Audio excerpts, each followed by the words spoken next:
Welcome to Viking Preparedness. Welcome to High Prairie Acres. I'm Pastor Joe Fox. While we're up here in Kansas getting some work done, my wife decided to take that opportunity and go visit her mother in Florida for about a week or so. And she's a loving wife. She loves me, we've been married forever. And so she decided to take care of me, and she left me with a box of Krispy Kreme glazed donuts. And I loves me some donuts. Yes, I do. Here, let me open this box here so you can see them. Aren't they just delicious looking? Well, here's what I'm doing with those donuts. I ate one of them. They're going in here. It's our compost pile. Yep. Can't beat those donuts. I got inspiration two ways last week. Last Shabbat, we were down at Shofar Mountain.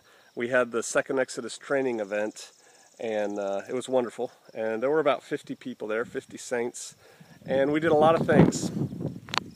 And one of the motivators for those donuts ending up in the compost pile back there was I actually watched the video that we shot of my sermon. And if you're interested in watching the sermons and other life going on at Shofar Mountain, you can go to shofarmountain.com and check out the videos there. We also have a YouTube video site, Shofar Mountain. That's the channel.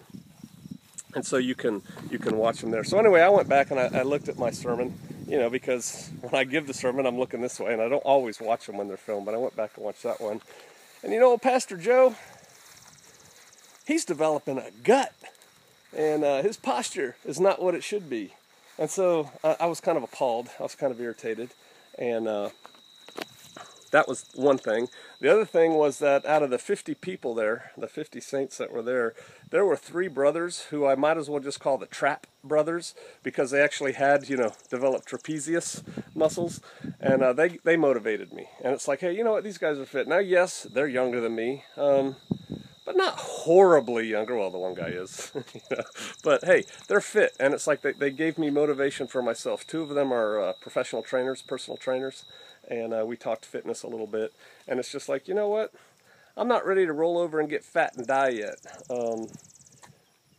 It's kind of sad, but if you look at former special operations guys, that are mildly famous in certain circles, man, a lot of us, I'm not famous like some of them, a lot of us have put on some significant weight from back in the day, and yet and still we try to rest on our laurels, been there, done that, here's the things I've done, and so therefore you need to follow me, and you need to maybe take into account some of this advice. Now, the advice is probably still good, but when one is trying to teach, when one is trying to lead, which is the main subject of this video, you have to have a certain presence. We call it command presence, right? And a big part of that is your physical fitness and your stature.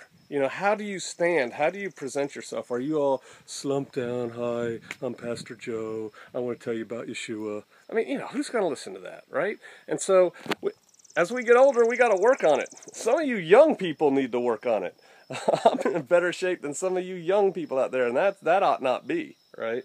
And so when you are a leader, you have to be fit to lead. And fitness comes in a bunch of different ways. One of the ways is you just have to have endurance and stamina. I mean, being a leader is difficult, right? It takes time. It takes effort. It takes chutzpah, if I may, right? I mean, you've got to get out there and do the deed. You can't just be sitting back in your fat easy chair with a big old glass of sweet tea, sucking that stuff up and growing your gut larger every day. You got to lead, and you've got to set the example.